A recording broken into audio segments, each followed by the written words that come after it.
We made another Friday. Let's make sure the microphones are actually working today. I think they're working. Stephen, can you say something? Can they hear us? That's the important part. Oh, you son of a bitch! You could talk. I gotta get you going. So we already have a really good crowd here. You know, the iiRcade going under is actually turned into a bigger thing in the community. To be quite honest, so we have a lot of people here in the chat. We have Kongs or Russ here today. We have Ben. We have Mad Astro Gaming. We have Mike. We have Jason M. Upkus is here. God, it's going by so fast. I can't even keep up. Family Gmail. The Stephen Cameron guys. Pliskin's Run is here. So we have a lot of great people here in the chat. Now, there's no sense beating around the bush, Stephen. We have a special guest tonight. Why don't we just bring him on? Because no one wants to talk to us. They want to talk to this young man right here. Boom. The one. The Riddler? The only. He's everywhere. Right now, he's making the circuit. He's making the circuit on everyone's show. Right now, the one, the only from Team Encoder, Mystery Encoder, is here. How's it going? I don't know if I should be offended being called young or like. Well, you gotta be is it worse than Riddler? I'm always the old guy. You have to be the younger guy. You're a mystery. We don't know what you are. Yeah, there you go. I don't even know what you associate. Do you associate as an icon, or do you associate like as a Prince? Human? Right. Like Prince. None of the above. Mystery Encoder, formerly known as whatever, I guess. Whatever. I don't know. So first of all, thank you for joining on the show. And of course, we'll be doing a lot of talking today about the iiRcade and things that will be moving forward. The people in the chat, first of all, welcome. Welcome to Friday. First of all, we survived another week. TGIF. Again, TGIF. Now, I know the guys up north, you have some special. We have the 4th of July coming up on Tuesday, but you guys have, is it Canada Day tomorrow? Canada Day. So you copied up with that too. So what is that about? You drink beer and you go camping and drink more beer, go fishing. Sounds like I mean, in the end, it's a lot of relaxing and R&R, that kind of thing. So it's basically the 4th of July, but the Canadian way. And there's fireworks there. Yeah, fireworks, concerts, that kind of stuff. So it's I don't participate because I'm too old. So my old ears don't take the loud Well, music, and big that's all. I'm a wuss. congratulations, Canadian Day for you guys up north. I mean, with the largest Yeah, thank border you. where we don't we're worried about anything. Our We're brothers up sending all north. our smoke there, so it's good. God damn you! Yeah, I was choking outside before. Thanks, man.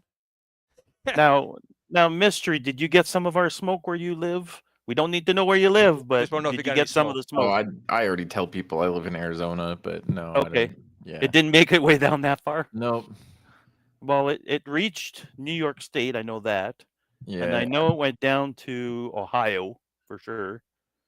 And here it smells, but it smells like burnt garbage. So it's kind of barfy type stuff. But hey, So it just sounds like half the U.S. all the fellow Canadians in the chat. We got a lot of So people joining in tonight. I want you guys to ask our guest a lot of questions. I was talking to him before the show, smart cookie. So if you guys have some technical questions that he might be able to answer, ask away. Take this opportunity. Like, we're not going to ask him what he had for breakfast yesterday. No. That might give away his position. So forget it. Not happening. But ask him technical stuff. So let's won't give away my position. No. Starbucks. No, but How can you triangulate somebody based on a Starbucks? You got to be careful. You never know. Someone could put one of those Apple ID chips on the bottom of your Starbucks coffee. They find you that An way. That's the new Apple big tag, thing, yeah. right? The Apple tag. Every Starbucks, right? Considering there's one on every goddamn block in the U.S. So Arizona, you got to look far. I like Arizona because I've been there a few times, and it's stupid amounts of hot over there. How's the weather been there, generally speaking? I don't leave my house, so it's not bad. Okay, air conditioned, and you're indoors, and okay. So that's cool. Be a nerd, man. So I'm gonna preface something right here. So Glenn and our mystery guest, Mystery Encoder, the iiRcade thing that I learned last week or the week before or whatever, that it went out the window. I don't have an iiRcade. Weren't you just about to buy it? I was just gonna buy it, but basically, anyway, and I'm gonna be the dummy in the room in a sense, but that I don't know much about iiRcade in general. I have my own arcades, and these are my legit ones in the back. So I'll be sort of asking the more not knowing questions, Maybe I guess. filler questions. But the big thing here is, like I was saying at the start of the show, the iiRcade obviously has gone bankrupt, and I think I don't want to say it's the best thing to happen to it, but it's opening all these new possibilities that we didn't have before. Like John, you always used to say, anything's possible, and I think now the arcade is really starting to come to that fruition. Now, from my standpoint, I was going down path to say B, where Mystery Encoder and his Team Encoder, are going to continue down path A, and by that I mean he is looking at ways to still keep the original SBC active. But my thought process was, from what I was told, it was locked down, stores were gone, and that was it. So I was going down path B, which we did surpass the 500 pre-orders, so we're moving forward on it. But Mystery Encoder and his team are finding ways. Number one, which I think is most important, is being able to recover your machine, hopefully. So if something happens, I mean, people have. I know, Steven, you lost an Amiga through a lightning storm, a thunderstorm that came through. Things like that happen. You static electricity in the winter, it's dry, you hit the machine, you zap it, and the board goes wonky. I've seen NAND chips go bad, Right. just waking up one morning where and you can't write to it anymore. So, Mr. Encoder, I know some people probably know already, but maybe Hey, can you bring people up to speed? Sure, go. People are saying that your audio is low compared to Kong said it, and somebody else just messaged me on Discord saying your audio compared to the two of us. I can't let that happen. Let's see here. We'll bump you guys up a little bit here. Boom, boom, No, boom. your audio, not mine and his, not mine and. How's that? I'll blow people's eardrums out now. Boom, boom. We'll see how that goes.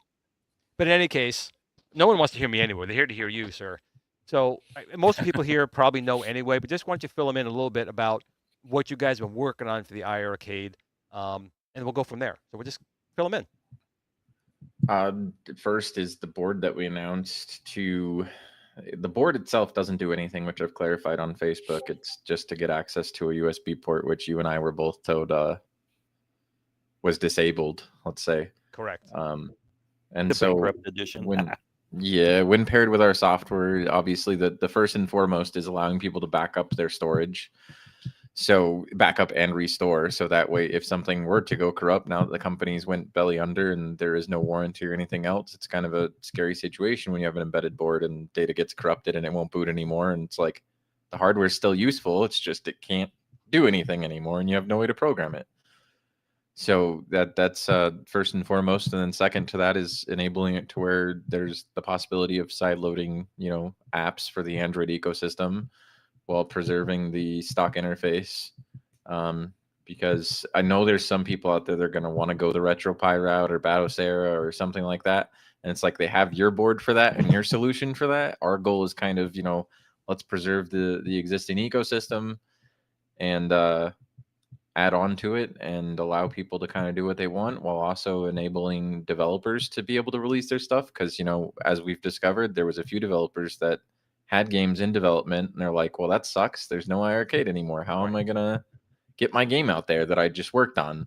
I spent this time trying to port it to that platform. And the cool thing there is there was the Brock the Investigator guy released his iiRcade APK on his itch store. So you can actually buy his iiRcade game and sideload it offline once you have this board too. So there's still a legitimate way to load games, I would say, as long as developers are willing to support that route. And that's kind of a key thing because, again, that was one of the things, the iiRcade is kind of like the Apple of the industry where it is a closed ecosystem. However, with going bankrupt and going out, the servers got shut down, people lost access to it. That was a whole other debacle, I think, as far as that went.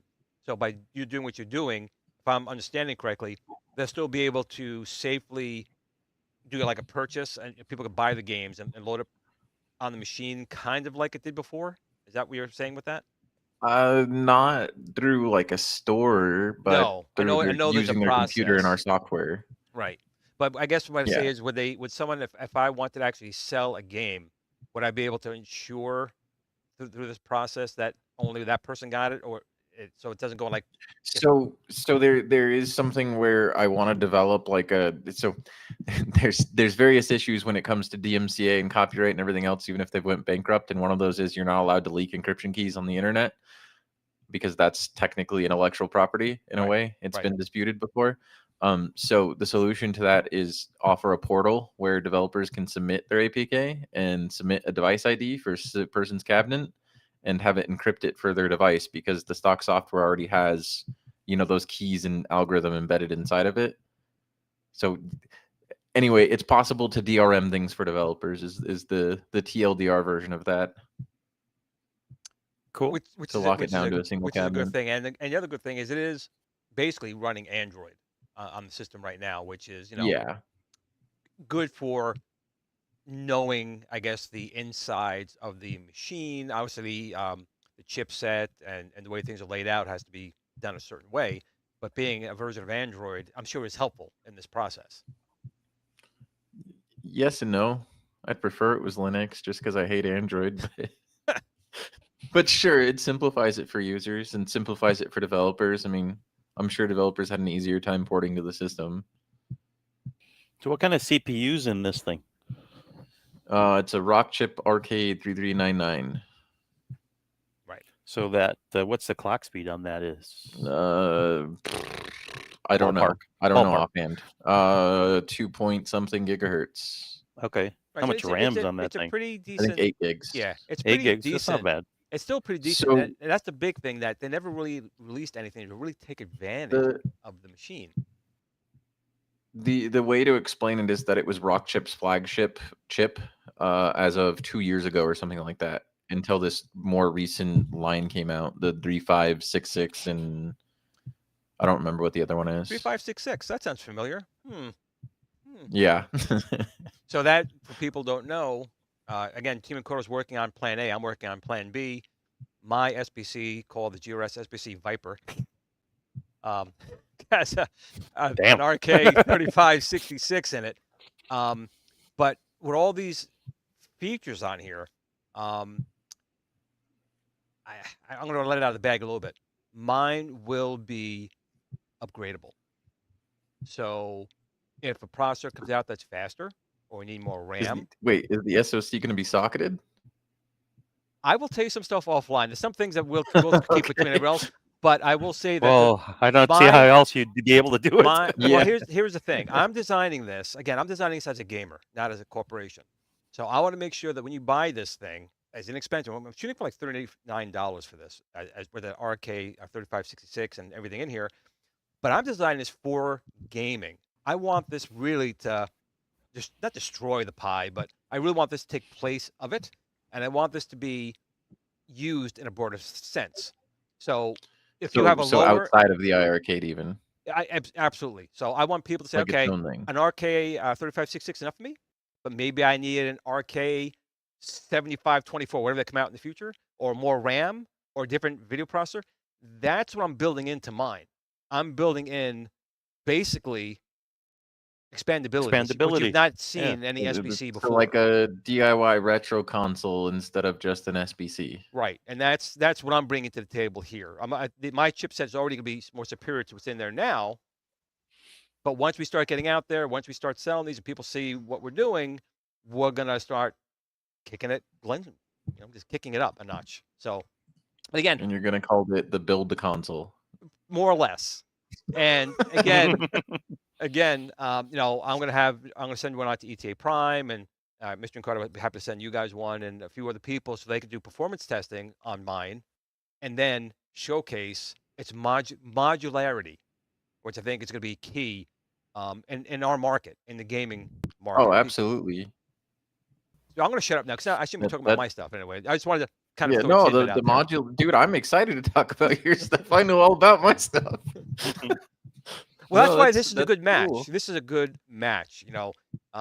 You are very good with learning the inner workings of things and reverse engineering. I think you brought up too. It's not really hacking. Hacking is really almost like a dirty word to a point, and that's really not what you're doing. You're not really Depends on how hacking. society perceives it, but yeah. Right. I call this a preservation project Right. because that's exactly what it is. Because these companies have done it in the past for years, where they just take something and unfortunately either abandon it or go bankrupt or whatever the situation is. And it's passionate guys like you that'll keep it alive because otherwise it gets lost. Yeah.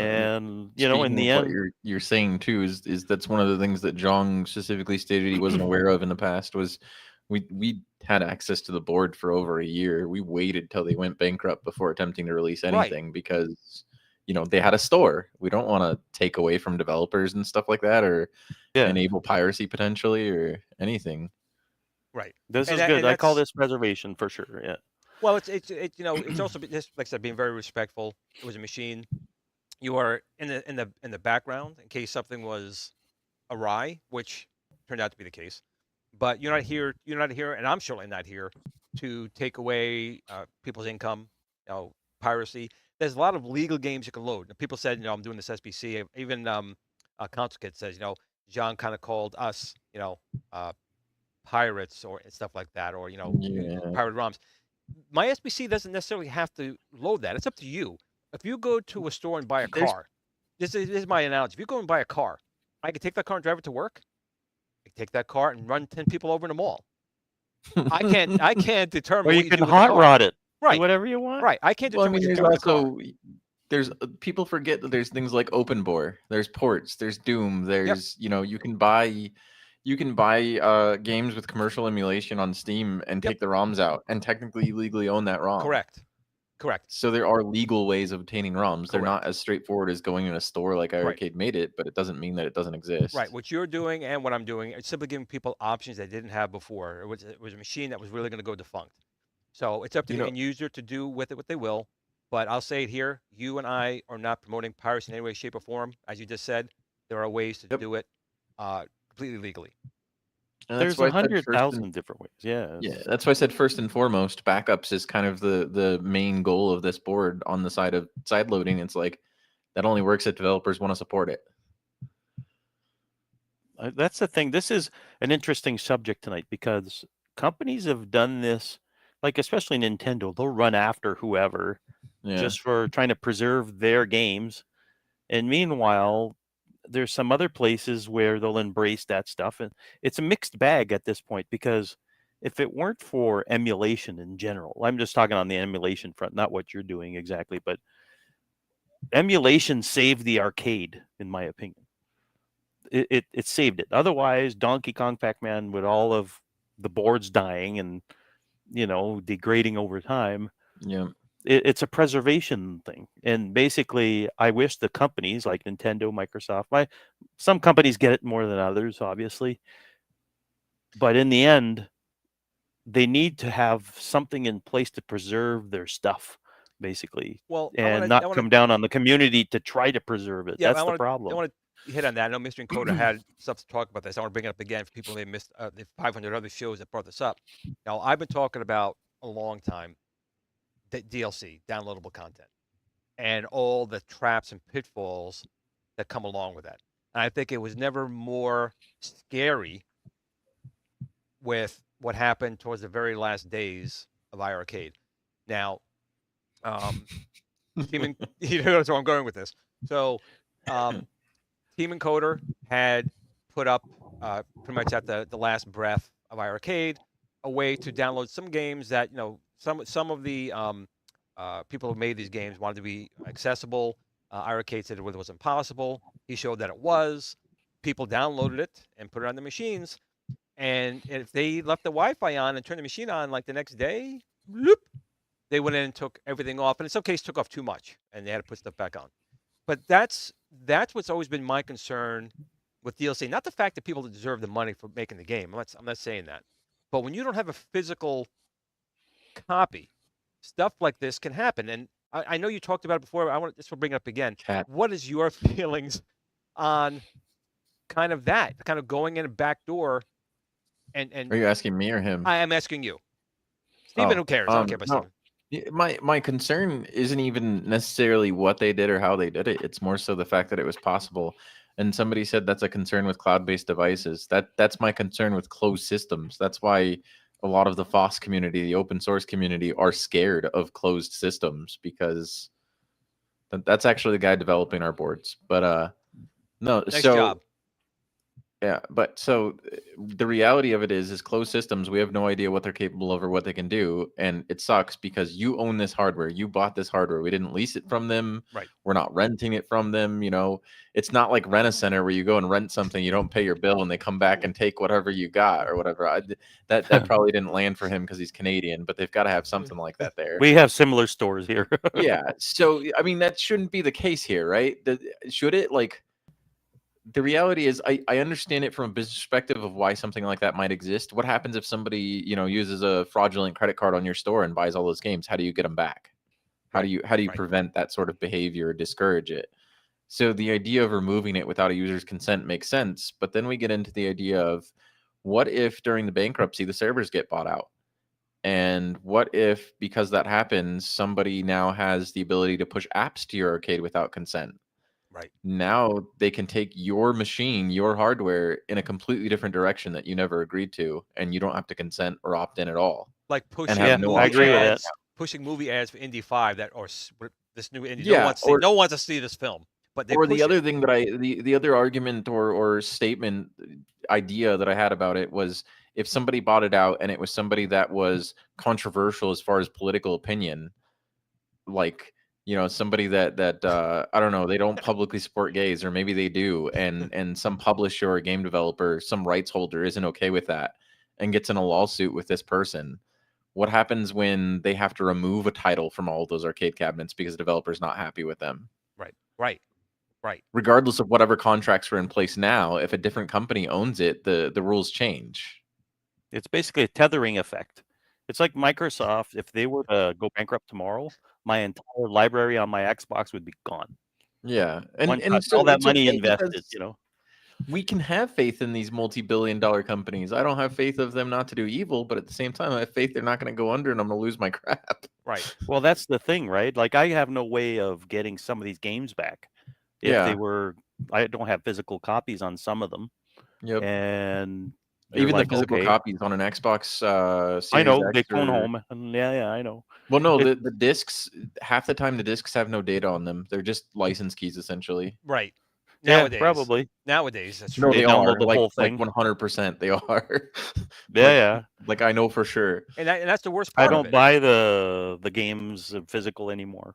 It's a pain in the Yeah, ass. I try to, and the people at the game store are like, "Are you sure you don't want to get warranty on that?" I'm like, "No, I don't give a crap because it only has to read this one sector on the disc. That's funny. You can scratch the entire outside and it doesn't matter." Well, let's do Well, this that's too. crazy. Let's do this here. So this guy, I have a lot of questions I still want to ask, but I know you showed me something before the show started that you wanted to kind of show everyone I heard. You want to kind of talk about that? It's a little video you sent me. Sure. A custom arcade just got our boards in today, at least a first sample set of them. And he wanted to show how simple really this is to install because, I pitched it as a non-solder solution and it's extremely simple. And so he's demonstrating just, plugging it into the board. And then after that, you run a USB cable from there into your computer and run our software and click probably 2 buttons. Just don't plug it in upside down, I guess. Or is it keyed? There's going to so he he didn't want to post the video yet. We're actually trying to idiot proof it. There's going to be a 3D printed case to make sure you can't plug it in the other way. Or put some arrows, or I don't see it. It's too small. Not even like there's going to be a 3D printed case that forces you to plug it in the correct Okay, way. good. And now, Yeah. if you people looking on there, there is a USB. If you see it, there's a USB host port on there. So Mystery USB Encoder's A and team, USB C. right? The Mystery Encoder team and myself are going to make sure that my board, if you don't purchase this board, I will still be able to function and get to the USB ports. But if you do use this, we can share it. So there's no worries. You have to take it out. It can stay in its place if you have it. And I would recommend getting it just for the future things that they're going to be able to do to your machine, like mostly saving, I guess, the machine and restoring that stuff. So my GRS Ultimate iiRcade control panel will work without it, but it will also work with it installed. You don't have to take it out again. So just letting everyone know. And that was one of the first things that I tried to do after we announced it was like, Glenn, you can make your thing plug into this USB port, right? Because I didn't want to like wall out things or tell people it's one or the other. That's never the goal. I mean, we're trying to work together to encourage people to be able to use their hardware the way they want to use it, and that includes the screen and everything, not just the board. Right. Now, the one thing here is this. Now, the majority of machines sold were the legacy, the original machine. So this is only for that machine. This is not for the gold, correct? This particular This board, is not anyway. for the gold. No. Right. No, this is not for the gold. This is different only for the design. demo. Is that what it is, or Well, the gold is a completely different board. oh, gotcha. The problem is that while the gold already has USB on it, we're pretty confident that the USB that's on there is not a programming interface. It's only a host port. So it can't be used the same way. So we have to come up with a different solution for the gold. I have a software solution for all of this. But that software solution is kind of complicated. You have to like hotspot your PC and then connect to a VPN and then connect your arcade to your PC using the hotspot. So that's kind of a little above some people's pay grade. But it's doable. Yeah.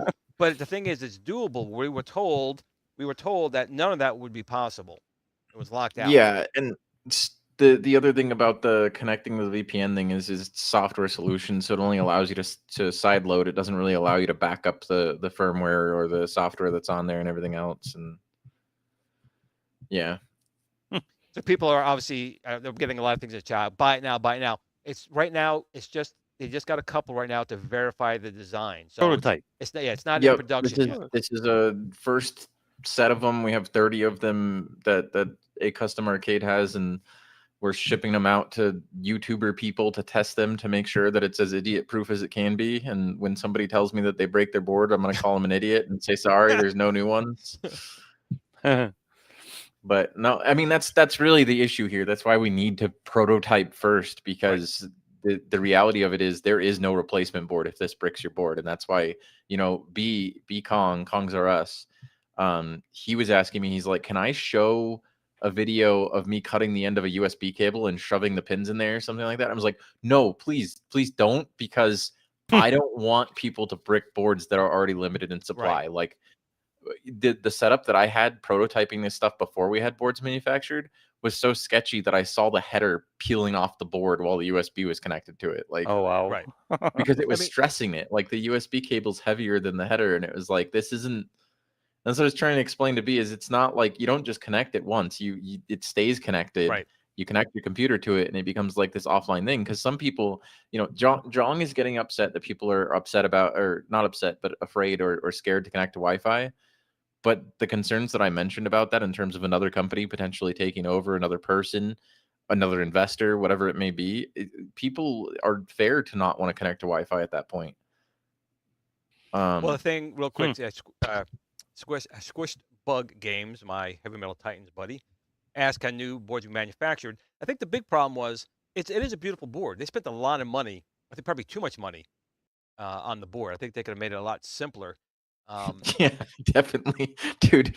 So I'm almost convinced that Arcade One Up doesn't design their boards. They probably use like TV box boards that are already being made in China, and just like, hey, we need that HDMI removed and an LVDS there instead. Like, I'm I'm convinced that's what those guys are doing.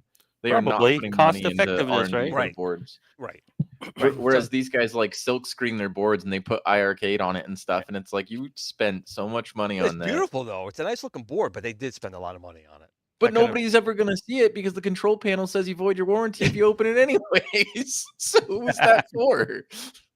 Who was that for, honestly?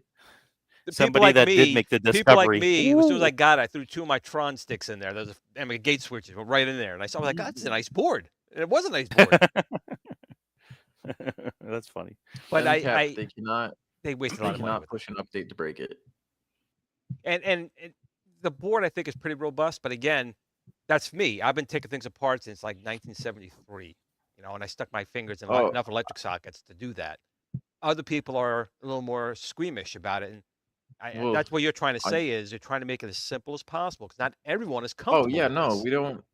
we don't want it to be something where you're shoving pins in random places and then, you accidentally shove ground into power or something and damage the board. I mean, while I was testing with a multimeter alone, I accidentally got the board to reset randomly, and I'm like, crap, is this board dead? Like, I don't, Oh wow. you're playing You- with fire, literally. Right. Like and I don't want people to have to do that. And people, people accused you and I both of trying to make money off of a community that's essentially dying. And it's like, you've said it yourself that you're making almost no profit on Nothing. this. People accused me of this, and it's like, I'm not even the one designing, manufacturing, or selling the boards at all.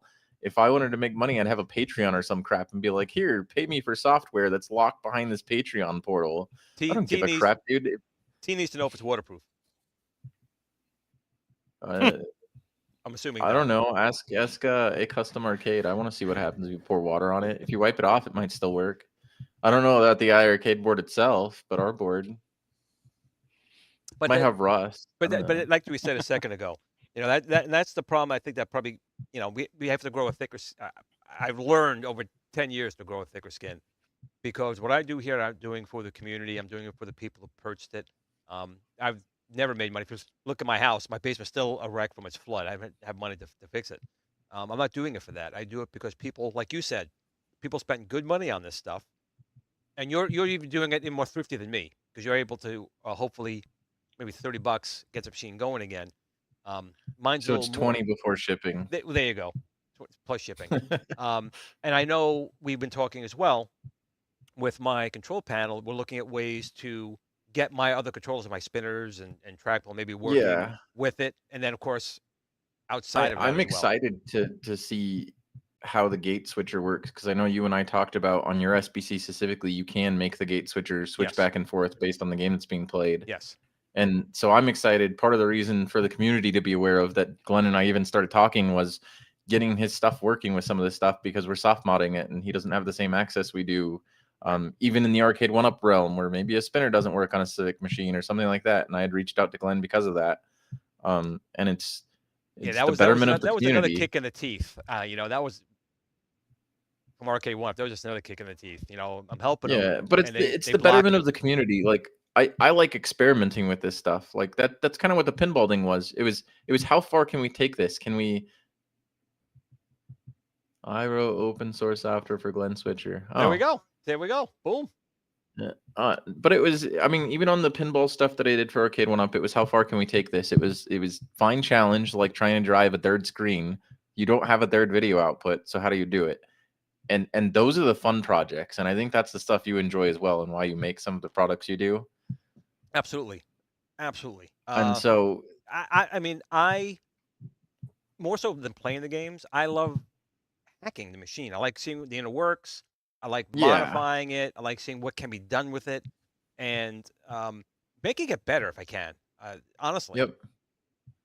And that's what pinball was all about. And that's what I'm excited to do here with your control deck, if we can, is if the gate switcher can work in the stock software and there's a way to access it from the Android ecosystem, why can't we make it switch based on the game being played and stuff? And And you that know, was stuff that they were looking at for a while, and then it just yep. kept being while we something else came up. They were working on other things. It turned out to be the I guess a cell phone Android thing, which you were like, is wasn't much, but that's all the things were being worked on in the back. It just never got completed. Therefore, the only game currently in the license is Space Harrier. You can use the trackball or the two spinners, but the Yeah. two spinners are ridiculous to do it with it.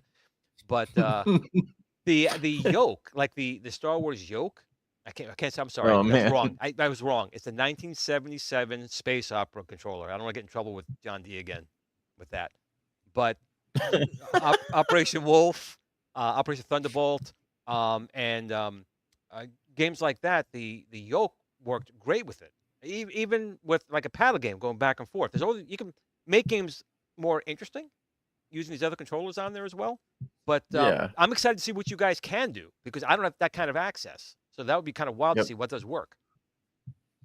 I'm just I anxious. I'm didn't. just outside looking in here. I'm being silent, but the whole hacking and the company closing its doors, I'm anxious to see this in a year or 2 years from now. You know what I mean? Like just to see how it's going to evolve and be organic over a period of a couple of years. Hey, we're able to do all this stuff, and Well, that'd with be Glenn's kind of a cool products and thing. your hacking, I think it's going to be awesome. Well, that's I think maybe Mystery Encoder might agree that might make turn the iiRcade more into like the At Games Legends Ultimate, but more of a collectible because it is a Yeah. nice like the artwork on it's really nice, and I could tell you for sure. I know Arcade Graphics has already got my stencil. He's already working on all kinds of artwork for the iiRcade GRS Ultimate Control Panel. I've reached out to Joe Sabo. I haven't heard back from him yet, but he makes a nice acrylic. Like the my Legends, he's made a really nice acrylic artwork for it. So there's going to be options for that as well. So I think for how many of these actually were sold, I mean, there's numbers I've heard as high as 13,000, I've heard as low as 4,000. It might be somewhere in the middle I of all can these give you an machines. accurate number for the amount of consumers exactly. It's between the 6,000 and 7,000 range. Okay, That's which is still a lot of yeah. people who spent money. And my thing, and I think it's yours too, is I mean, I have a bunch of these machines, but I really have to start getting rid of some. It takes up too much space. Someone may only be able to afford this one, and it fit their bill, and now they're like, "What am I going to do with this?"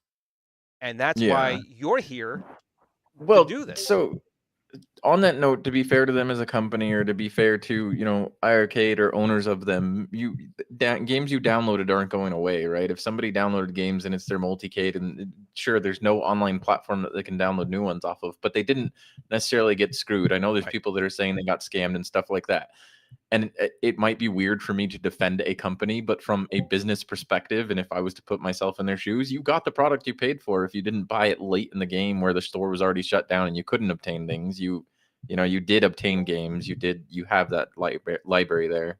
And the free games that they got, I mean, we talked about this before on the other shows we've been on, was that you get an arcade, there's so many so close. The Arcade 1-Up, you may get like one game, or Terminator 2. You paid $800 for Yeah, one game. or You're getting like or 8 to 12 12 weird games games. that don't make sense. Right. And you get, Dragon's Lair or Space Ace. And there was a lot of fun games in there. Beach Buggy Racing, Yep. I love that game. So even Uh-oh. just the free games would be good.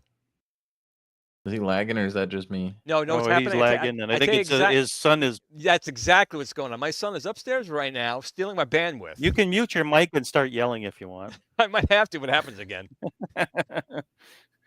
But I've got a question that might spark some interest with the community there. So in theory, this thing is we'll call it cell phone technology, for lack of a better word, right?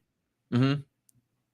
Now, is it possible to go, hey, let's put Flappy Bird on the iiRcade or the stuff that is on the cell phone platform on Android, let's say, and just start porting games that weren't even meant to be on that platform? Is that I have to be careful with what I say, but I'm gonna say yes, just okay? because. No, this is all theoretical. Well, no. It's I'm not all, saying in terms of legality. I'm saying in terms of like from a even technical standpoint. That's all I'm people. saying. So you're unfamiliar with other things I've done as well, which would be like the arcade one up pinball. Are you Well, we met familiar an hour ago, so Yeah. yeah. Are you familiar with Zen Pinball? Yes, So I by Zen ported the Studios. yeah, I ported the APK for Zen Pinball onto the arcade one up pinball machine and then wrote custom hooks to make the controls work with it. So So yeah, so yeah. that kind of gives you the idea that even if something had touch controls, if you reverse engineer the game enough and you know, like if it's a game you like Flappy Bird, it's a touch-based game. I don't think it had button or controller support. But that doesn't mean that you can't identify the logic where the bird goes up and then tie that to a button instead of Yeah, a it's a touch. bad Right. example, but you're getting what I'm saying for sure. Yeah, Yeah, yeah. but I'm saying it doesn't mean Yeah. that it can't be reverse engineered and you can't tie a button to a touch, right? So this could open up a complete massive library to iiRcade in a sense. If it had the support for each game, that's where I'm kind of going with that. Is like if it Yeah, doesn't yeah. have the control support already, or if the control support is weird and you don't have a button that the game is expecting So or if out somebody of an took the normal time to do controller. all that, then yes, Yeah, I theoretically. mean, I wanted to load the Shredder's Revenge Netflix app, That but I didn't say that that. yeah, that would be really kind of cool. That's a very fun game. Um, and it is free. You just have to log into the the Exactly. Netflix app, so I it'd don't be kind know. of cool. It's questionable. That People, if people obtain it themselves, what do I give a shit? As long as I'm not giving it Well, out. that's the thing. That's we said a second ago. We are giving people options, equipment. Again, I'm using the car thing. I can sell you a car. You can drive it to work or run people over. That's up to you. Same thing with even if I'm saying the gun word. I don't know, you two may strike me for it. People take guns to a shooting range, or they just collect guns, or they could shoot people. That's not the gun. That's the individual doing those type of things.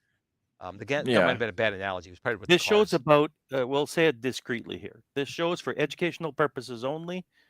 Yes, there you go. That's it. But that's the It's thing. When I'm a firm believer, I know Mystery Encoder and his team are the same. Is when I purchase something, it is mine. Not I get so annoyed every time another version of like Windows or one of the apps comes out and you have to do this whole license thing. It's not really mine. I have a license to use it. Microsoft technically could say, you know what?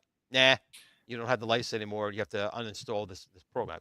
I wouldn't. the But laws are a little different here in Canada. You're allowed to uh, take stuff apart to some level.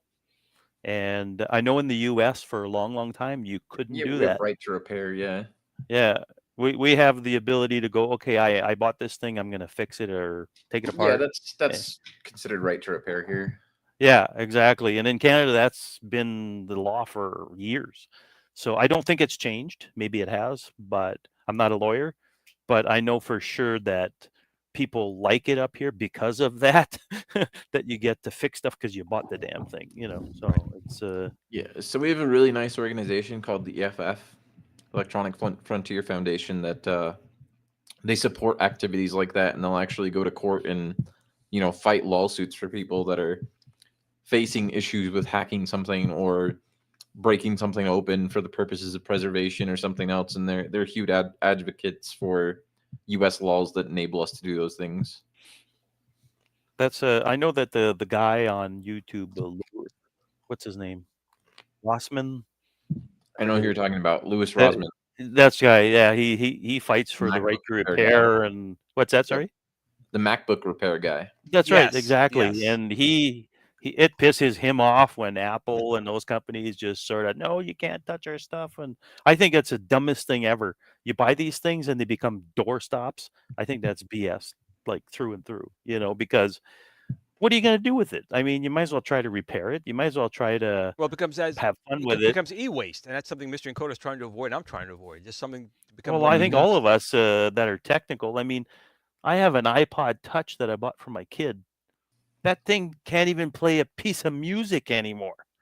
It's the software, the store, everything is kaput. And meanwhile, there's a perfectly good problem and disk space in there. You know what I mean? An EEPROM that you can, a NAND that you can put stuff on, or whatever. You know? You know where I feel like that stuff gets taken too far though, but it's still awesome, and I do it myself too. When people take kids' toys like those VTech things, Oh yeah, I've seen and that. they start making them play ROMs and emulators, Doom and on. you're That's like, awesome. okay, you're preventing e-waste, but Yeah, is I've that seen that. really? So my kid has one of those. Leapfrog. Let's play Doom on it. Well, my kid has one of those, but it's one of those ones that it's got funky controls on it. It doesn't look like a controller. It doesn't connect to the TV. It's not like one of those other tablet ones. It's got a spinner on one side and stuff. It looks like one of those Bop It games, but has a Okay. screen in the Gotcha. middle.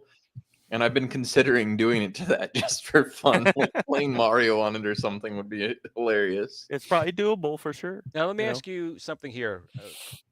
Not all kidding aside, but some kidding aside. Like, what's been the most challenging part of this? I know you said, you guys have had stuff working for a long time, but what's been your biggest, I guess, roadblock, problem in doing this and trying to get this going? Being able to make it to people, being able to make it available to people for free. That's always my concern. Even when it comes to Arcade 1-Up, the only reason I didn't touch the original boards is because people had to solder USB ports, and I don't want to open a service like what Very Very Sneaky did, where you have to solder USB ports on stuff for people. That's just no way. That was the first But thing I no, did on my 12 and the 1. reality of it though comes down to that, trying to make it as cheap as possible for people to do, so that it's open to everyone. Because what I do this stuff for fun. If I'm making money, it's not fun. That's good attitude. I like it. But at the same time, really, it sucks that they touted security so much, because it honestly, there wasn't any. It's harder to get into an Arcade 1-Up cabinet than it is in an iiRcade. I heard there wow. was some store, I don't want to say issues, but some not very secure stuff in the store. Dude, not even the store. Okay, so the store was, since they've patched it, we can talk about it a little bit more and say that they literally did not verify whether or not you purchased a game. Really? And just, you could send an install request to the server and tell it to install a game.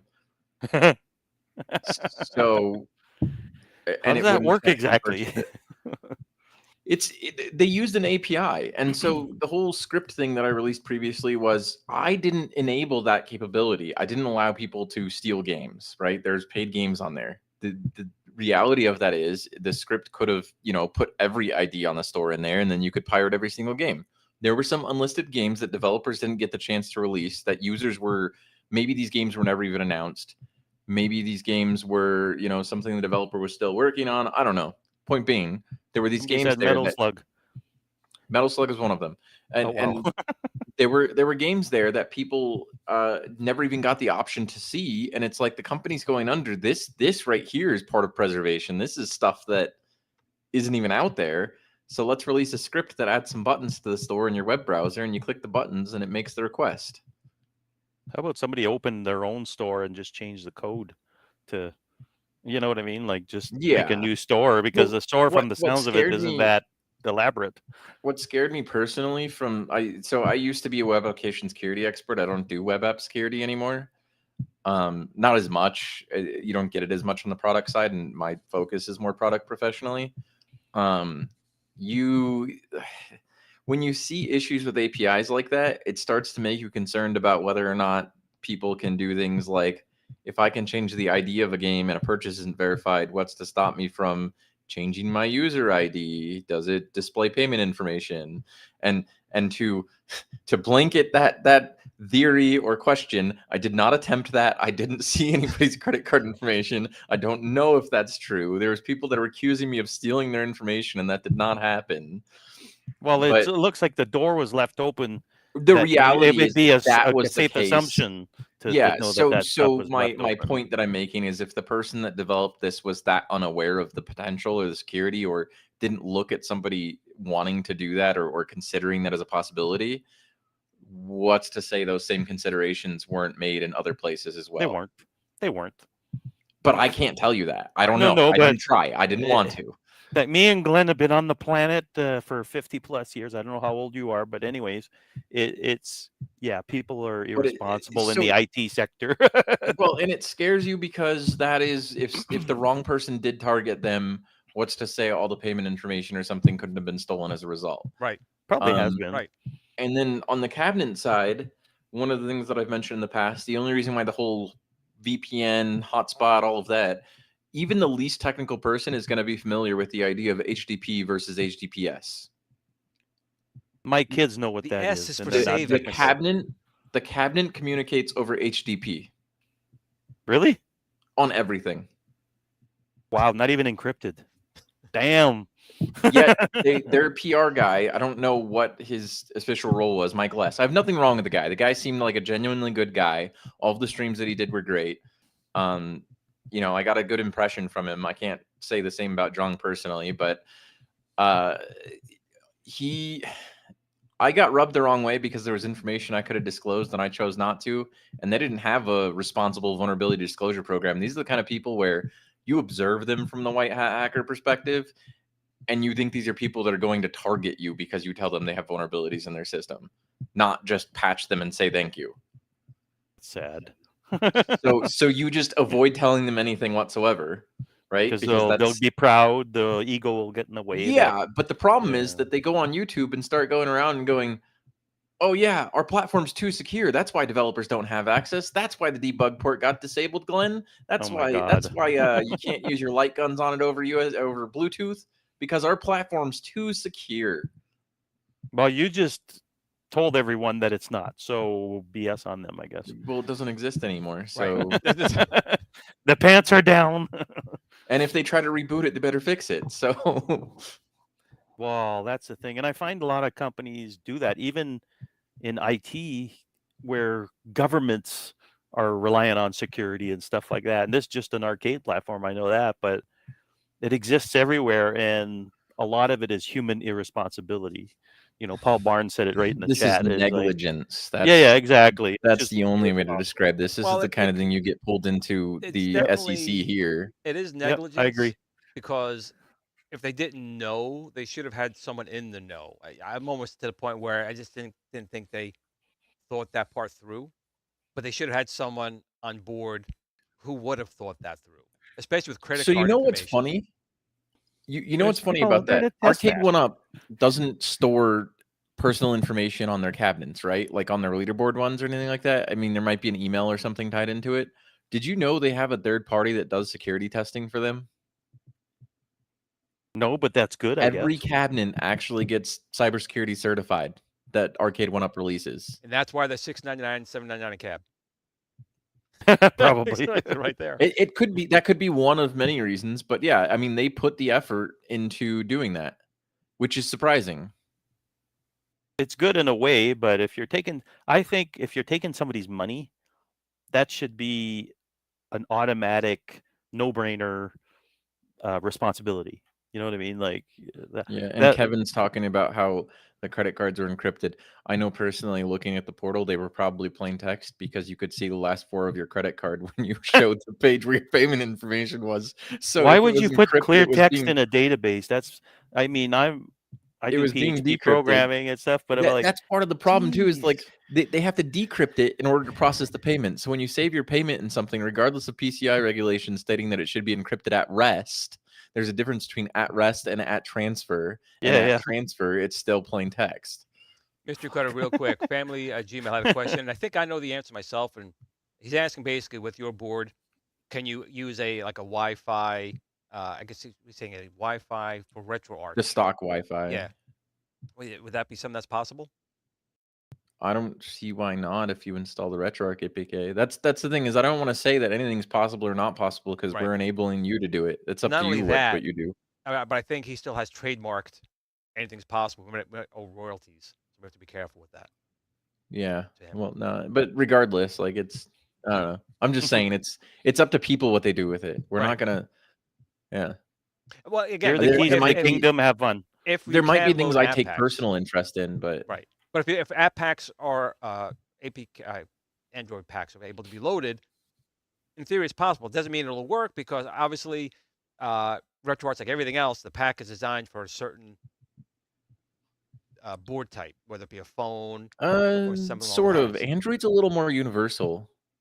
Okay, It's so He's weird. talking about the webhooks where the controls from a touchscreen would translate to the Yeah, analog but controls but of from an the, architecture perspective, like it's not Android apps usually aren't designed for specific board. I mean, there's optimizations that might be done because a phone has better processing power than this does, which apparently John would have been mad if you told people that. But a phone's going to be at least 4 to 8 times more powerfulness, and that has to do more with Qualcomm than anything else, and the fact they don't like licensing their stuff to people, and that their chips are very expensive. real quick, I want to do quite a little public service announcement here, and I'm actually nervous about this. But Yeah. something. No, I'm serious. This time I'm actually really serious. We have a lot of people in the chat. So about a month ago, we did a giveaway with New Wave Toys. We gave away a bunch of items, including a signed Don Bluth Replicate. in the arcade, yeah, Right. the new HD. Now, this is why I'm nervous. I'm bringing this up. So, obviously, in the past couple of days, there's kind of been a scandal going around with Your Average Gamer. And I don't need to go into details in that. There's plenty of videos on it. But why I'm nervous right now is because every single prize has been claimed, except for Space Ace. Now, The Don Blue signed one. the Don Bluth signed one. So Really? basically, here's what's going to happen. So we believe it was actually a bot that was in the chat that got Oh, no. selected. Yeah. So I have 111 people in here. And I'm actually very nervous about this again because of the scandal going on right now. I don't want to have people think that we. You mean to tell me that Paul Barnes is a bot? It could be. What's up with that? Could be. Oh I man, think So- Squashbug Paul. Games is a bot too. So just because of what's going on right now with yours game and the stuff going around and these giveaways, I want to let everyone know right now we are going to go next week. So next Kicking It Old School next Friday, we are going to do a new drawing from that group of individuals. So we waited long enough. I tried reaching out, but apparently it's a bot or the person is off the planet. So all the prizes have been received by the people except for that. So tune in, and I'm making a caveat, and I'm going to post this. You're going to have to be on the show's stream to claim the prize this time because I want that winner to be there saying, I'm here, and I get an email right at that point. So, again, if you already left a comment in the video, you are eligible once again.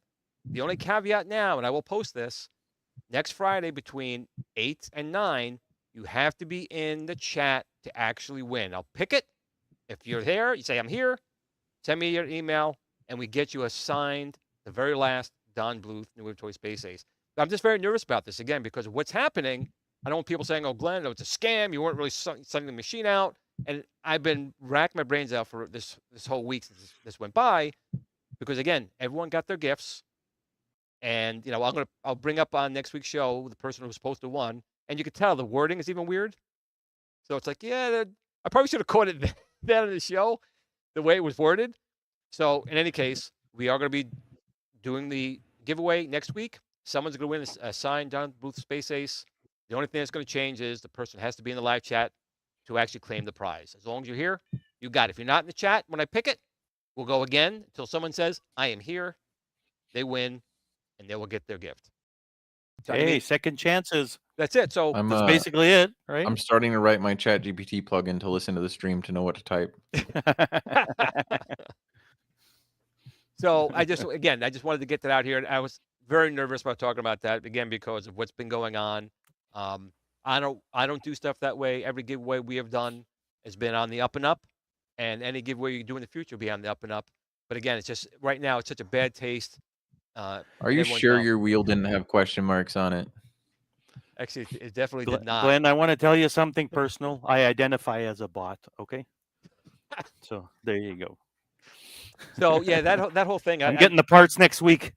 That whole thing, you know, and what gets me more so than anything is that he was very critical of me. It was so many things, including when Arcade One Up stole my group and the channel, all this stuff that kind of went down. He was so against me, and he's almost like I think an evangelist. You know, it's like praise God. In the meantime, he's got 10 hookers in the hotel in the back. You know. Yeah, I don't know, man. I I I try to avoid that stuff. That's kind of what I said on Zod Rider show. They started drama on there, and I was like, you guys Nobody are likes adults. drama. No, dude, the problem is these people act like children. I don't know Yes. what it is about the home arcade community in general, but even on Facebook and stuff, these people act like children, and I Oh don't yeah. understand. Oh I Well, yeah. don't get it. Don't try to understand it. I've given up. I think it was actually Moat's channel, and that's the other thing too. Is that all the guys are now moving up, but I think it was Moat who said that in the actual like full size arcades, like I have a Zaxxon, people with full size arcades, the problem doesn't exist there. It's only in like these smaller groups. Now, again, I'm not throwing stones. This is what he Oh, in the said. full size arcade stuff, it Um, exists. It's just not as so, much. so what he's saying is it's because people can't afford full size arcades that they act like children. Yeah, But that's a that's funny They're what all it is. thing. wannabes. There you That's the go. funny They're thing. buying toys, so they have to act like children to go along with the toys. But That's perhaps, where but like that's what he's T2 was going for like 8.99, 7.99. You can get an arcade machine for that price, depending on what it is. So you actually could get, but the big problem really, and I know RK wants to try to go with these bigger ones now. My thing was, I'm not just, I know I got the guns here, but they're not that big. Moving my Zaxxon, it's like 312 pounds. Oh, It's, dude. you It's know, heavy, man. One of the nice things about the arcades right now for me is when I work on this stuff, I take it down my stairs into my office because I have like stairs and then a loft, and then doing that with a full size arcade, if a chip or something went out, it would that no, I wouldn't. I would probably just throw it down the stairs and be like, okay, that's it, as it falls into parts. You know what's funny is like the picture that I have back here. That's my actual machines, and the lightest one in the whole gang is wait, you my didn't Mispac. download that illegally? No, I see No, Metal I'm Slug. pretty sure that's a Pandora board with a JAMA adapter. at the other end, the okay. So this one here, the Neo Geo is legit. The Miss Pac-Man, I have a real board, but I put a what is it, 32-in-1 vertical thingy, and the Pandora box is at the other end. But there is a CPS2 board in there of Marvel versus Capcom. So I switch it, So, but I go by weight. So the Miss Pac-Man is the lightest one. So I was like, oh, okay, good, because it's particle board. Yeah. It's not particle board, it's press board actually. So it's some of them. These things are heavy, and I would just rather set fire to it and be done with it. But hey, I Glenn, have when's your no real boomstick arcades releasing? personally. What was that? He's got no real arcade stuff, and I was asking about your GRS boomstick trademark Yes. pending. Yeah. So we have we have so many things coming out right now. We have the Akari Warrior stick. I'm just waiting. Something I want to announce about that. Is But I that can't. that wooden thing there Yes. in Yeah. front of the boomstick? Correct. So Okay. that is a 8-way. What makes it an Ikari Warriors? What's special about it? I'm ignorant to this stuff, man. No I'm not an problem at all. arcade guy. So right now, so the stick itself is a 8-way joystick, but it has these different tops. So if you put this top on here, this one, it turns 12. So it's a joystick, but then you can turn in 12 directions. Okay, I think I've seen this. Yep. Yeah, it's like This a spinner on a joystick or something correct. almost. And this is 16 positions. We have 8. That's pretty cool. So Akari Warriors, front line, in some games like that, you had your joystick, but you actually turned the stick so your guy would like turn to shoot. Aim the gun. Right. See, it's cool what you do because part of what our team's goal was when we first started with this stuff was to target the unique control cabinets because that's an experience. Like in that case, Arcade One Up isn't just offering you a game; you are being offered an experience with the controls of the way that it was intended to be played. Like I can go start up Star Wars with an Xbox controller, but it's not the same thing. Right. And Right. so with your stuff, with people like a Pi or your SBC, now that it's coming out, they get to have that original experience that unless you find some hole in the wall arcade somewhere, which Right. isn't everywhere. Well, that's the thing That's that cool. really I got like it for that. me because I'm an old school gamer. I like Pong Breakout, and it drove me nuts every time outside of Atari you were playing Pong Breakout with a joystick. It drove me insane. Um, I honestly believe, in my heart of hearts, that you shouldn't have to think about that controller. It should be a natural thing. Yeah. And some games like Akari Warriors, you can play it. Tron, you can even play with just the joystick, but it's not the way to do it. I was gonna say, do you know what the most fun thing I've done recently was with my kids, and they couldn't figure it out? Emulating a Papa Rappa, the rapper thing Mhm. on but using an Xbox controller, and then it's telling you to press X. So the kids are pressing X, and they're like, "It's not working." I'm like, "No, X is A." That's Guardians of the Galaxy right there. Yellow is blue, blue is red, red is green, orange is yellow. What are you talking about? It's simple. Yeah, but it's just, and that's one of the things that your control decks and your different things solve is like even the yoke or whatever you called it, a flight stick. Even that, right? It solves those problems. Like if you're playing with two joysticks, I'm sure the experience is way different It than is. It is. And again, like what you do here, when we talk about my 1977 space opera controller, it's a metal construction, it's an analog joystick, it's got two mouse modes, it's got additional buttons on the back, it's all Hall effect. It works in the original arcade machine, it works in the arcade one up, it works in your PC for right now, like about one, I think it's 169, 179 right now. But and then there's the Allen One, which is the recreation, which is about $400. And if you need USB, it's another $100. So when people look at me saying, Glenn, you're just trying to sell your stuff and make money and put it in your pockets. I ain't making anything on this stuff. I'm just trying to get stuff out there for people to use. In fact, when I go to these shows, I'm losing money. Like I'm supposed to be going out to the show out in Cincinnati. That's about like $600 out of my pocket. I haven't made that money for my yeah. stuff. So I am stupid to that point, but I'm trying to Oh, just do it so people can play the games the way it's supposed to be played. the common theme in the Team Encoder Discord is how much money we've wasted on this crap. Like in our private Discord, dude, it's nothing but us talking about how much debt we put ourselves in just buying the latest cabinet because we're curious what the hardware is. Like we're just a bunch of fucking curious people. And so like when the Tron cabinet came out, I bought it immediately because I'm a fan of Tron, and I know you are too. Oh, So my you're gonna, background right yeah, there. yeah. No, and I've gotten my 10-year-old into it too. He loves Tron. He It's tripped out called when he saw the brainwashing at original that point.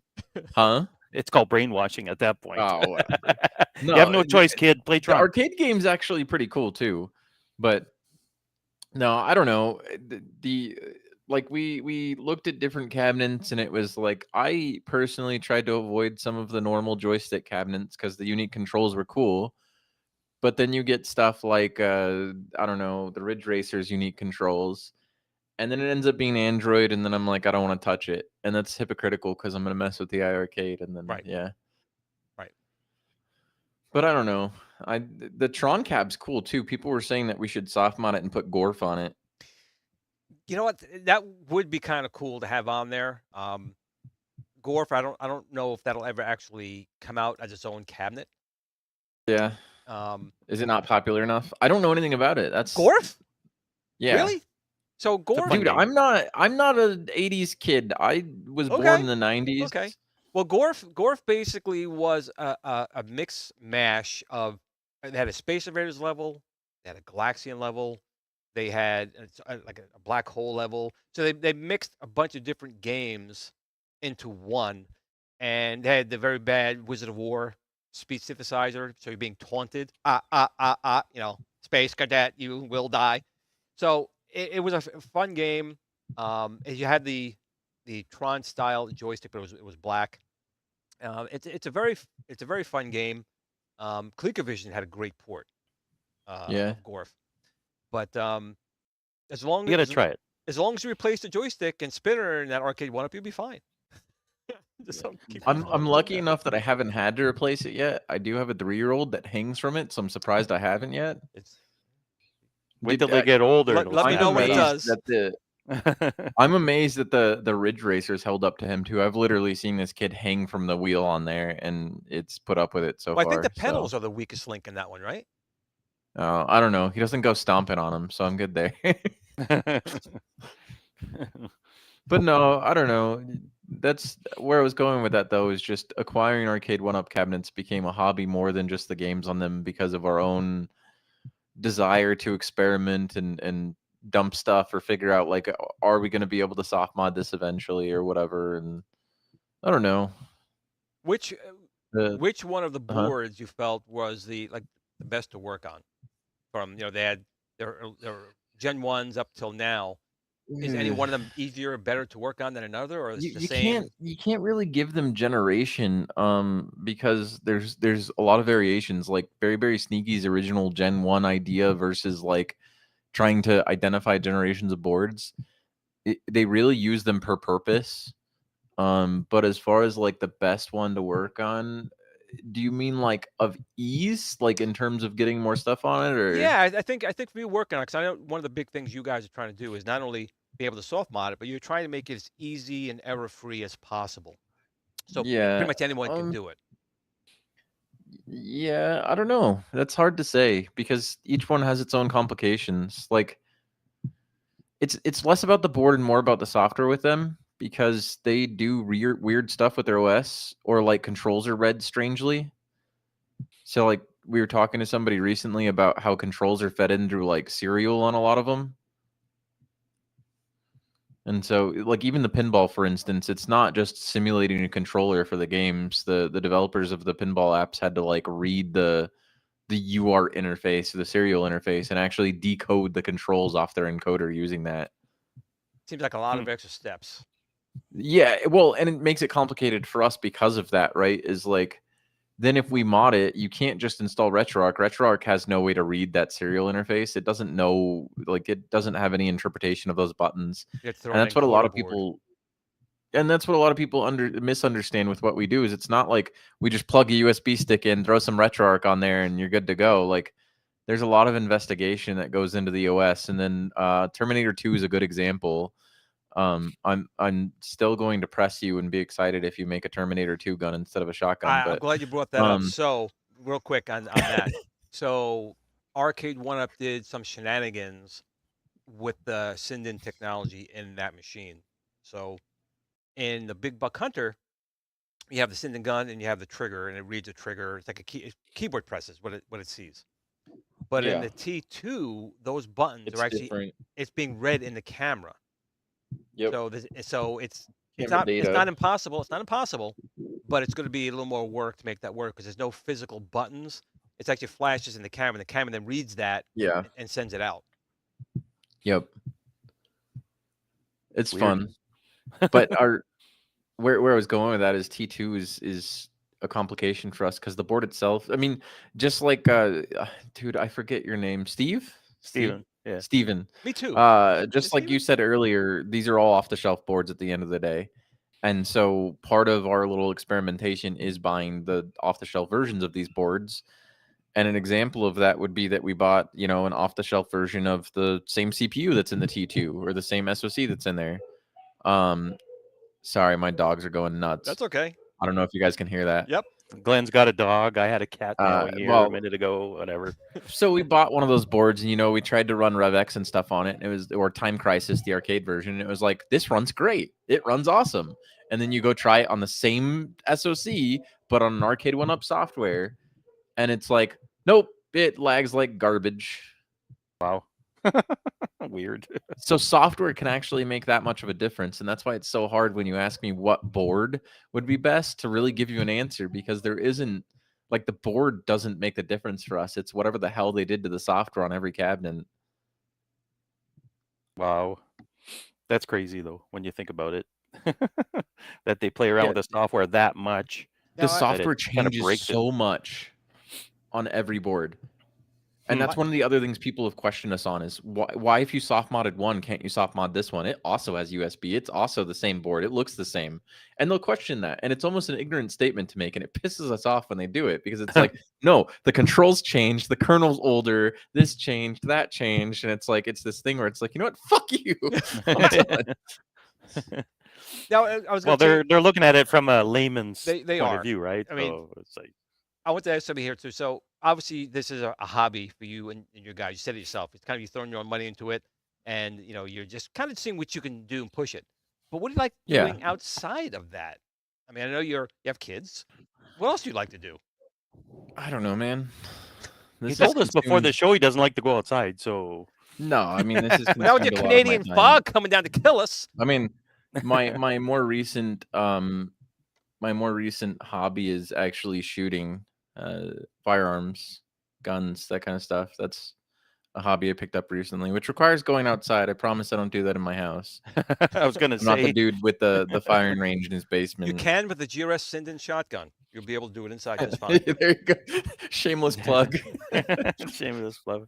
Like Linus, dude. This is a segue to our sponsor, LTT Towel.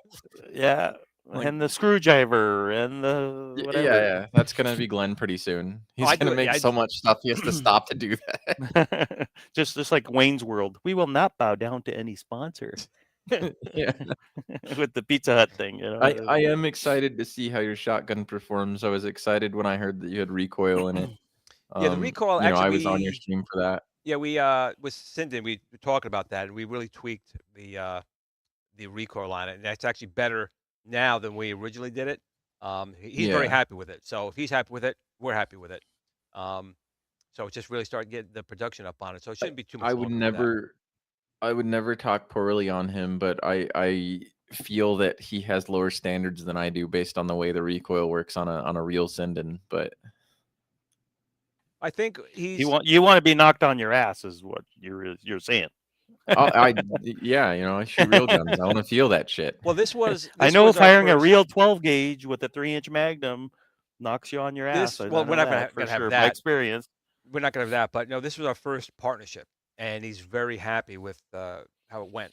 So I'm kind of hoping that we can start like phase 2, maybe different type of guns, different kind of recoils, maybe fracture a Sinden's a shoulder. great guy, man. He is. He really. I don't think a lot of people get a chance to hear much about him because he doesn't do streams like this where it's more personal. But just I've interacted with him in the past, and he's a great guy. I was working on one of the arcade 1-up cabinets, the big buck, after the other person announced it and handed stuff off to us and all of that. And I was talking to him about something. I was like, "Hey, how did you get emulation working with this gun or this thing?" And he's like, "Are you using my gun?" And I'm like, "Kind of, sort of." And he goes, "Did you clone my gun?" No. He goes, "Then how are you using my gun?" It's like a Terminator 2 gun. And he's like, "What do you mean?" And I go, it's the arcade 1-up. And he goes, "Wait, you have it working on a PC?" I'm like, "No, I'm doing stuff like on the board." And he's just like, he was kind of baffled by it because he didn't think anybody was going to get into the cabinet, I guess. And so, but he was willing to accept it, and he was like, if you can help me like fix some emulators and stuff, because he seemed to have knowledge about it, like I'm more than willing to listen. So he's actually really cool. He's not bad. He is, and I'm really That could excited go for either that. way too, right? Like he could Yeah, well, react it's in a like I totally said, where different the way, read I got on the iiRcade guys was, if you told them they had vulnerabilities in their stuff, they'd see that as you calling their baby ugly. Wow, that's deep. Ugly, really. That's funny. So I'm going to pull up really quick one more time for people who may have joined late. Team Encoder came out with a board. He's got a couple of these that he's going to be basically doing testing on. So here it is right here again. So this is the legacy board, correct? Yep, the Gen 1. And this is a custom arcade. You can see his lovely hands there, demonstrating just plugging it in to show like there's no soldering, there's nothing involved. We really wanted this to be plug and play. We wanted, and then the USB ports are exposed, and you're just going to plug one side of it into your PC and run some software and click some buttons, and you're done. You know what the best part of You that can- is? You can do stuff. It's color matched with the rest of the board. That one is, right? So I have a board that's actually green. And actually, it's going to be a 3D My- printed case anyway, so it won't really matter what it looks like. Yeah. My arcade board is green though. I saw the white ones on the FCC listings, and I don't know why mine's green. I was gonna say something else. I think he needs a manicure, but hey, what do I know? I'm not USB involved too much port- with the iiRcade. I'll just comment on That the thing, USB port will work for devices and accessories like Sin Guns. Not that many games even support that, Correct. but that wasn't our intention. We just kind of added it there because we were using up the other port, which is where the other USB exists. What's the button for? There's a button there. That's to go for broke. I don't even know what that translates to. Okay, so the board is themed around the bankruptcy. Oh, I know that. Yeah. There's not, and so you're gonna go broke by pressing it. Yeah. No, it's that's the board to get the chip into a programming mode so that you Oh, can gotcha. so that when it's connected to the computer, our software can talk to it. Oh, gotcha. It puts it in programming mode. So is that also considered a debugging mode, or is programming mode different than debugging? Debugging is when the OS is booted. Okay. Programming is where you want to program the board, right? Like in the factory, it has Gotcha. to be Okay, so it's programmed. flashing it, flashing Yeah, the OS. flashing or extracting from, yeah. It gives raw access to storage. So that's a funny story about some of the arcade one-up boards is that mode with that switch is the same thing essentially. There's just no switch on the outside of the casing here to flip. And yeah, this is a lot easier than that, just because when I did the first arcade one-up, I had to write ARM assembly by hand to talk to the bootloader. It Because doesn't we even didn't look like there's logic chips on that at all. Oh, sorry. Like on there. that little board, yeah. It just looks like it's traces and a switch and because the software is the magic here. That's No, I know. I'm just saying, so that's why the cost of it is relatively what would low. It's because be there's no chips or anything. the yeah, I don't USB? think that color is going to be the same though. Custom Arcade can correct me. Yeah, he said he's not planning on doing the white for Gotcha. production. So what is That's the going to be USB-C the for? limited version. That's the programming port. Okay, gotcha. So the A is where you connect the SINDIN or my The control accessories panel. and stuff like that. Yeah. Yep, and then the other. I asked him about that, and I'm like, why did you go with USB-C? Because in my prototyping, I was using USB-A to A, and he goes, well, because I just wanted it that way, so people don't plug it into the wrong fucking thing. Like when we say That's a good idiot, idea. like considerations are made to where it's not just a USB port; it's the USB-C port, so that got you a don't super get chat. somebody going on there asking you why it doesn't work. Yeah. We got a super chat, We Glenn. did from Triumph or Die. Thank you. Didn't say any we ask or appreciate it. questions or No, anything. this is But very kind of him. Thank you. I don't know if you're able to type anything when you only do $1. I think it's minimum 2. Oh, Does YouTube take fees out on that? you know what? I have no idea. probably. I don't know. Probably. I'm Probably. sure they do. But no, the white color. They must have, because Rexer had said that when he was doing that stream that Oh he yeah, was going to compensate for that, so they must. but so I can expand on this a little bit. We haven't really talked about how the software will work or what Sure, that might look please. like either. So basically, after you plug a cable into the USB-C port, you'd plug the other side in your computer. Right now, unfortunately, the only thing that's going to be supported is Windows, because that's the same concept for all the other stuff we do. It's mostly Windows based. And when you open the app, it'll be like anything else we've created. You'll have like well, first you have an install drivers button, because there's obviously going to be drivers you need to talk to it. But that's a one-click thing, and then after that, you'll have like a backup and a restore button to back up and restore the flash. And then you can see the design changed a little bit from that render we released too. How big's the flash on that thing? It depends on which one you have. I think mine's 64 gigs. Oh, wow. Yeah, I didn't know there's 128 gigs out there. But the other thing, so there is kind of a unique thing in terms of sideloading apps. You can't just select an APK and sideload it. A lot of people were asking me if you could just take something off the Android store. The thing is that everything that gets loaded on the iiRcade or in their OS has like button configurations and like whether or not HDMI should be allowed and all these other things tied into it when it gets installed. So when people install stuff, if it's not an APK that was intended for the platform, you're probably going to have to like configure some stuff, A blank screen, probably. Well, no, I mean, there'll be a pop-up in our app where it's like, select your Gotcha. APK, map this button to this button, map this button to this button, allow HDMI, don't allow HDMI, whatever. Like just, it'll have to build the config on the fly, but it's not something where I'm going to tell people to go edit a config. I just want them to basically click point adventure for your.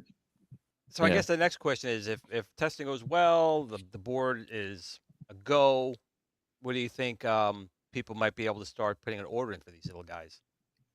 I can make him mad and say within a month, but no, honestly, this set of them showed up pretty Quickly. Did you wait? Another sponsor part. Is this PCB Way? Is this one of those type of things? No, I don't think he used PCB Way. I don't know who he used. But no. So the goal right now is to get it to people like B Kong or whoever else, and get them to sort of show how it works before we get it in people's hands, so they're not like screwing things up or whatever, and so that we can give those disclaimers of back up first in case you install the wrong thing or you do the wrong thing or you get into some Android settings or do something where there is no going back. Right. I might even make that button like required before any of the other buttons enable itself, like check if the update exists on your computer in the folder before enabling any other options. Probably a good idea to do an MD5 hash check first too, so that they don't put a junky file on there and corrupts whatever. We do that. We do that in some of our Arcade 1-Up mods too. It's funny, somebody accused me at one point, one of our pieces of software downloaded an APK from a server for the mod. But once the APK was on your system, it was MD5 hash to ensure that the integrity of it wasn't compromised, so you didn't install something broken. And he goes, they can change out the app on their server and make it to where they can brick your cabinet. That's dangerous. And I'm like, if you understood what you were saying, you would have looked a little bit further and saw that it MD5s it, and that I can't change the integrity of it because it's been MD5'd.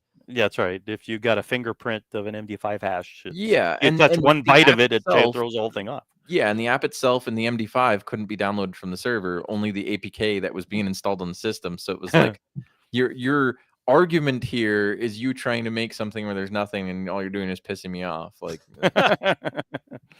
real you quick. wouldn't like me when I'm angry. Trump or Die did a $5 super chat. We never really asked for super chats. We appreciate it, but it's really not necessary. But he had a question was about he wanted to use his colored sandwell buttons and ball tops on the GRS Ultimate Control Deck. So the joystick we have and buttons we have in there are SandWalk compatible.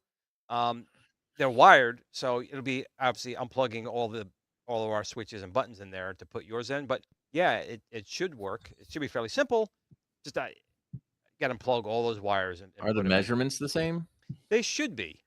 They should be. Usually it's the same. What is it? 1 3/4 for a buttonhole. Yeah. So I could double check that to be 100% sure, but I'm pretty sure it should be. The real Zim, I'm pretty sure it was a shy 256. I just said MD5 because it doesn't really matter. A hashing algorithm's a hashing algorithm. Yeah, exactly. And it looks like a for custom that arcade it doesn't matter, but is targeting for end of July. So everything in a perfect world, end of July 2025, it'll be here. Oh, in 2023. No, 2025. So there we go. Perfect. Yep. I was right the first time. We'll be waiting a while. No, the software is mostly done. I've done testing with it and stuff, but to make it more usable for YouTubers, there's going to have to be changes made for it. I haven't tested up the backup and restore capability, which is probably a really important thing. Is that what you just said? No, I'm not talking about you. You don't count.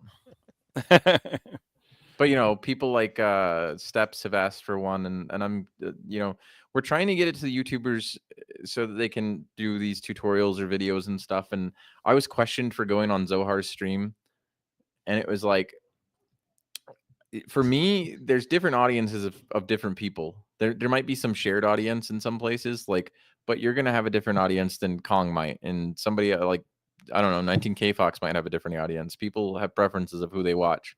So we don't want to exclusively just give B one and be like, B, test this and show this, because then that's, I don't know. You know where I'm going with it. Yep. And we have to send one to Glenn too, so that he can laugh at it and the simplicity of its design. No, not at all. Actually, you know what? Simplicity is always the best way to go. Sometimes my guys get mad at me because I start throwing the kitchen sink in there. It's like stop. But I want it. Yeah. But sometimes you don't need it. Basically, I think the simpler thing is the better for this, and keeping the price as low as possible. I think that's the key thing here. Yep. Because you enabling want it for as many people as possible. Exactly. Man. Exactly. If you start pricing things too high, you won't get enough people to bite, and then your interest will shift. But I think the price point you're hitting is perfect for it. And again, for people who purchased my device, they will coexist, and then hopefully the software will expand out with the gate switches like you were talking about, interested in, and spinners. I think people will get a lot more use out of the iiRcade. And again, we had other things planned for it anyway: driver controllers, gear Yep. shifters, so many things That's a still good planned. first goal too. You know, I'll spoil it and say one of the things I wanted B to show off was purchasing that one game that developer released on itch.io to show like it's possible to purchase something and load it. Right. But one of the other things that I don't know if this is possible, I'm not saying it is, but I want one of them, I don't care which YouTuber it is, I want one of them to side load some kind of shooting game and show off a gun working with it, because I think it'd be cool to have the stock platform with a different game. That would be kind of cool to see. Absolutely would. Glenn, we got to get this guy as a regular to keep the community updated. No, but because what's going to happen is that this He's stuff's going to busy. He's a evolve. busy guy, Steve. Nah, he's not busy. He's out I've here on a been- Friday night. Come on.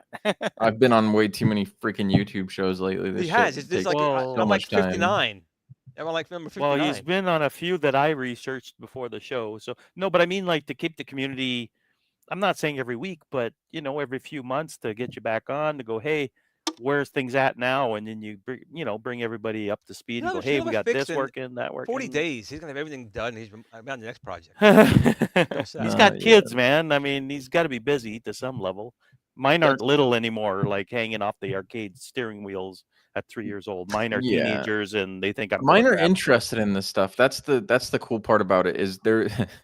They will be for a while. No, well, the funny part is they're more interested in the idea of hacking these things like I am than playing them. There's a whole loft full of arcade machines, and they're only interested when I'm doing something different to it than what it was intended for. So, other than that, their main entertainment is Roblox. Oh yeah, my daughter plays that a lot. Yeah, my son is into Minecraft since he was like. They play Minecraft 4. too. He never got into Roblox. All of his friends did. He never got into Roblox. Now he can make money in that one. People design like all these things. So I made a joke to my wife that it was exploitation of child labor. Yeah, probably. Well, if you think about it, there's kids make big money. There's kids designing games, and then Roblox takes a cut off of what people spend on their game. So technically, child labor, man. They designed that game, they made that artwork, and then people paid for it, and they took a cut. Some of those kids, some young kids made a lot and are making a lot of money in there. I mean, a lot of money. Not us, not me and you. My kids, my 10-year-old's getting into trying to do game development and stuff. Oh, that's cool. I installed Game Maker on his computer, and he tries to do stuff in Roblox, but he'll get too much ADHD to where it just doesn't make sense anymore. Give it time. When he gets older, you'll see that he'll focus a bit more. Cole got very good with. He was making switches and making all these things work. Well, phenomenal what he was doing. So that's the other funny part is you've got my 10-year-old says that he wants to be a cop when he gets older, like a policeman is the way he says it. That's his goal career-wise. My 6-year-old says he wants to be a hacker. They're going to put each other in jail or what? Or whatever. One's going to arrest the other. And it's like, do you know what a hacker is? And he's like, yeah. You type on the keyboard. I'm like, okay, cool. That's because, so both of my keyboards, my one for work and my one for personal stuff, are both like mechanical keyboards that are loud, tickety-tappity. Cherry keyboards? Yeah, so I asked my 10-year-old once, I was like, what do you think I do for work? And he starts smashing his fucking keyboard and goes, this. I'm like, oh, thanks. He's oversimplified your job in one easy step. He just literally smashing his keyboard with both hands because I type fast and have a loud keyboard. So he's just like... I'm going to tell you what kids are really good at. Taking what you do and making you look ridiculous. Pretty much, Meaning like, my dad just built websites. See this little dinky GeoCities website my dad does. I'm like, what the hell are you talking about? And then basically they oversimplify. My daughter still doesn't know what I do for a living, and she's 15 years old. That's like if somebody worked in like a car manufacturing plant and they come up to you with a Hot Wheel. My dad builds these. Yeah, exactly. Yeah, they oversimplify and they make you feel like this big. Then you're like, go away, kid. It's hard what I do, damn it. Get out of here. Scram. So, but yeah, that's a thing. So it's thanks for coming on the show before we forget, because I don't know when we're wrapping up tonight because I was just about to get to that point because I did promise. Okay, I'm not rushing. I did promise him an hour.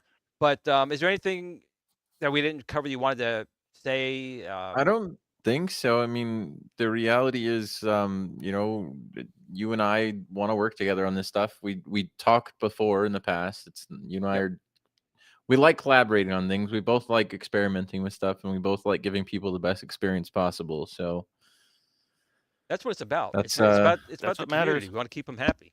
That's yeah, and that's was- hopefully what we're able to do going forward, even on the software side. If we can make the stock firmware talk to the gate switcher or something, that'd be really cool. Not guaranteeing or promising anything on not speaking for you either, I'm but going to say though, out of all the stuff you do, that's going to be the easiest thing you'll do because it should work. We have drivers for it and everything. So yeah, I mean, the hard part is just building the database of games where it's Yes. supposed to do it back and forth Yep. and so on. But no, I don't know. Just doing that kind of stuff will be cool. Trying to see if we can get more light gun games working. And even if it comes to the SBC side, I mean, A Custom Arcade already said he had open source code for the gate switcher. I don't know if you already have a database for it that you're using on the Pi side or anything, or maybe there's already one out there. I don't know. But basically, to summarize, looking forward to where we can take all of this and what it looks like for everyone. it'll be really fun because again, everyone out there saying they were saying iiRcade is dead and all these videos saying iiRcade is dead. It'd be really fun to now take this machine and people iiRcade like is reborn. yeah, exactly. The Phoenix. We call it the Phoenix. The II Phoenix or something like that. But I think it'd be kind of Yeah. cool. And I think that the people who purchase the machine would just be, enjoying If it. anyone's inclined to, by the way, something I've experimented with that is possible is modifying the stock UI. Yeah, I that would be changed out awesome. the logo and the color on mine. That would be great. It's such a. I don't like the squashed IIR on the side, on the left about the- side of it. Oh yeah, yeah. The problem is they have to decompile and recompile the APK for it, but it's Ugh. possible. The problem is you can't change the pause screen because that one's signed and blah blah blah and platform keys and Android crap, and I'm not gonna get into it. And the last thing I wanted to say here again is tune in next Friday, 8:00 between 8 and 9. We are going to be re-giving away the Space Ace signed. Non-bot. All right, hopefully to non-bot. Yeah, I'll put it in all these areas that you have to be in the live stream to claim the prize. That's the only thing I'm changing. Everything else, if you've already been in that video and you made a comment, you're not a bot, and you're in the live stream, next week someone's winning it, and we're going to get that out. Mr. Encoder, again, I really do appreciate not only coming on the show, but Yeah, thank you. working with me to help the iiRcade community out. I think that's just phenomenal. Just very thankful that you came on the show and spent some time with us. Yeah, thank you for having me. I'm always We'll make get you time again. for it. We'll get you on again because to keep the community, on top of the new stuff that's going on, and I think I need to avoid coming on. Steven's being too insistent at this point. well, not tomorrow. What the hell? I need to man? block the messages now. Sorry. Yeah. Well, I don't even own an iiRcade, and I just want these people to get the information as it develops, right? I still laugh my ass off before you go when you were on the other show with Console Fanboy, and he made a comment about some game, and you're like, "Yeah, I'll do everything but that game. I'll make sure every game, I'll make sure any game works. I'll make sure any game works, but the one you want." Yeah, anybody who's known me in this community so far knows I'm a troll. I've dialed it back a little bit compared to when I first started coming around and stuff, but it's still there. I'm still gonna be an asshole when it's necessary. Well, fine. there's a Don't time come to back on play. the show, damn it. So again, thank you for coming on the show, Steven. Always good to have you on the show. And the biggest thanks always is to people in the chat. You guys Peppers. really make the show. We appreciate you guys being here. Everyone's always respectful. And thank you. Another week, and let's start a weekend. Happy Canada Day for you and to fellow Canadians out there. 4th of July on Tuesday. But again, these are games. These are toys. They're fun. They're great. But they don't take place of people. Make sure you take a moment to a family or friend that you love them. Tomorrow is never promised. With that being said, guys. Game on, and There we good go. night. Good night, everyone. And we're in the clear.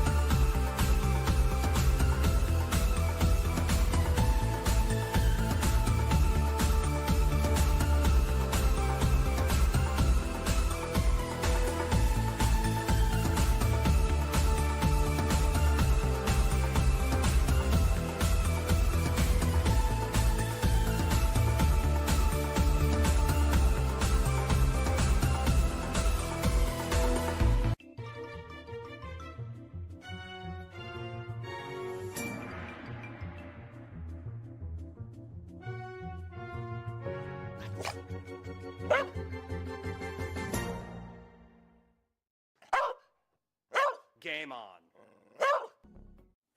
Sit, Blue Blue, sit.